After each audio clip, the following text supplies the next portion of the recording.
भगवान साहब राम इस किसे कहते हैं, थोड़ा सा यहाँ प्रमाण देते हैं।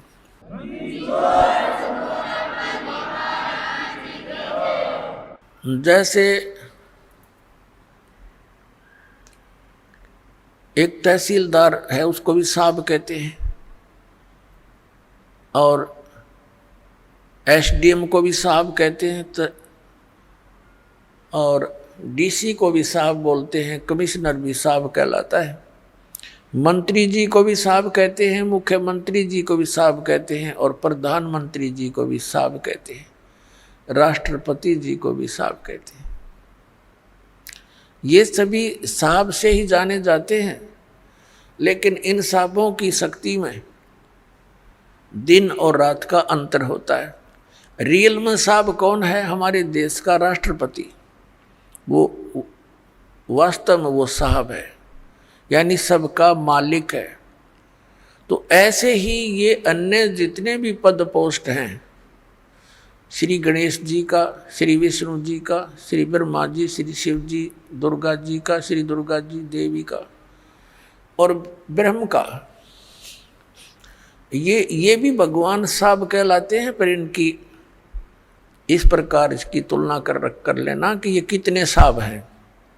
श्री ब्रह्मा जी रजोगुण विभाग के मंत्री एक ब्रह्मांड में, श्री विष्णु जी सतोगुण विभाग के मंत्री इस एक ब्रह्मांड में, और 3 लोकों पर इनकी ये सत्ता है, ये विभागीय मंत्री है। और तमोगुण विभाग के भगवान शंकर जी। तो ये तो केवल एक ब्रह्मांड में और 3 लोकों पर मालिक है, वो भी एक विभाग के। और इनका पिता जो है वो 21 ब्रह्मांड के अंदर एज ए चीफ मिनिस्टर काम करता है, ये समझ लो। तो ये ब्रह्म जो है ये केवल 21 ब्रह्मांड का साहब है। गीता जी अध्याय नंबर 15 के श्लोक नंबर 16 और 17 में 3 पुरुष हैं। 3 पुरुष माने प्रभु। एक सरपुरुष तो ये ब्रह्म है, ज्योति निरंजन, जिसके 21 ब्रह्मांड है।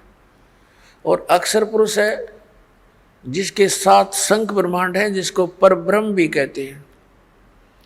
संतों की वाणी में पार ब्रह्म है। वो पार ब्रह्म जो है वो इस परब्रह्म से अन्य है, वो पार ब्रह्म अलग है। एक तो परब्रह्म, जैसे ब्रह्म से नेक्स्ट पर दूसरा, और एक पार यानी सबसे ऊपर का।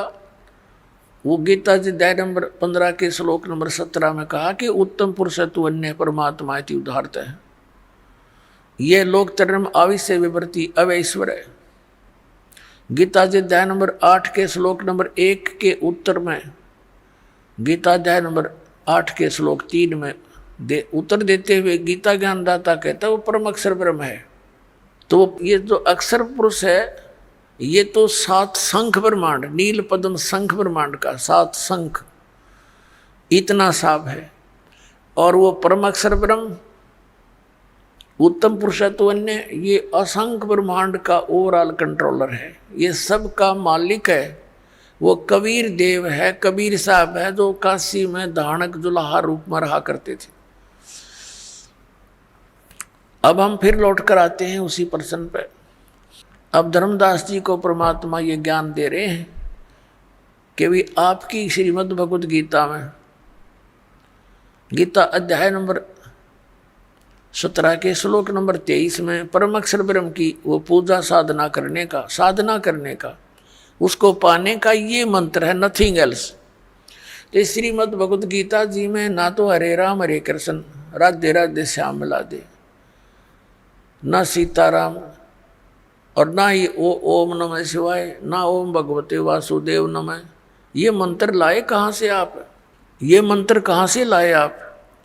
गीता जी अध्याय नंबर 16 के श्लोक नंबर 23 में आपकी गीता जी में लिखा है कि शास्त्र विधि को त्याग कर जो मनमाना आचरण करते हैं, ना उनकी गति होती है, ना उनको सुख होता है, ना कोई सिद्धि प्राप्त होती है।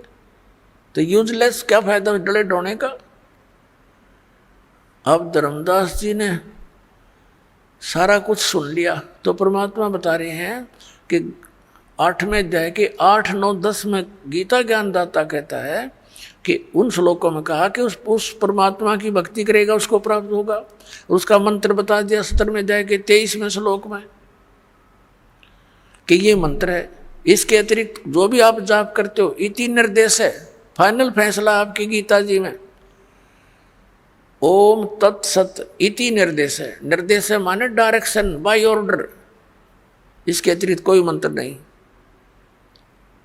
और तुम कहोगे कि ये पुराणों में लिखा है, फलाना लिखा है, तो पुराण अलग चीज है। पुराण किसी ऋषि और इस ब्रह्मा के सत्र की है, और गीता और वेद जो हैं ये गॉड गिवन ग्रंथ हैं, ये परमात्मा का विधान है। और पुराणों के अंदर जो आदेश है किसी अन्य ऋषि और इस ब्रह्मा विष्णु महेश के सत्र का है, ये भगवान नहीं है। ये विधान नहीं बता सकते, परमात्मा का चेंज नहीं कर सकते। बता सकते हैं अगर वेदों के अनुसार बताते हैं तो कोई दिक्कत नहीं, कोई बताओ, और गीता के अनुसार बताते हैं। जैसे हम वेदों और गीता को छोड़कर पुराणों के आधार से भक्ति करते हैं तो किसी ऋषि के आदेश का पालन कर लिया हमने, और वो आदेश यदि वेद विरुद्ध है तो वो अपराध है। जैसे एक मित्र था किसी व्यक्ति का, दरोगा जी SHO, और उसका कोई पड़ोसी उसने तंग घना करे था। उसने अपने मित्र SHO से कहा कि ऐसे ऐसे एक व्यक्ति मुझे बहुत तंग करता है, कुछ समाधान बता। उसके मित्र SHO ने कहा कि तू मार लठ उसका, मैं आप देख लूँगा। उसने गढ़ दे। अब उसने आंगा पा गया, आदेश मान लिया उसका, अपने मित्र SHO का, अपने पड़ोसी के साथ झगड़ा कर लिया। झगड़े में उसका कान पर लठ लग गया, मर गया उसका पड़ोसी। अब वहाँ का प्रभारी था वही SHO, वो लिया पकड़ के अपने उस मित्र को, क्योंकि उस नालायक ने अपने एक मित्र अधिकारी की आज्ञा का पालन करके राजा का विधान तोड़ दिया। राजा का विधान था कि यदि कोई किसी की मृत्यु हत्या करेगा तो उसको सजा मौत मिलेगी। अब उस राजा के विधान के टूट जाने से, अपने मित्र की आज्ञा का पालन करने से उसको सजा मौत होगी। तो परमात्मा कहते हैं कि कबीर साहेब के आप जी उन वेदों और गीता के अतिरिक्त कोई और अन्य साधना करते हो तो वो आदेश भगवान का नहीं, विधान नहीं मालिक का। आप फिर किसी SHO की आज्ञा का पालन कर रहे हो, ऋषि और इन महर्षियों का, इनके बताए इस अज्ञान को ग्रहण नहीं करना।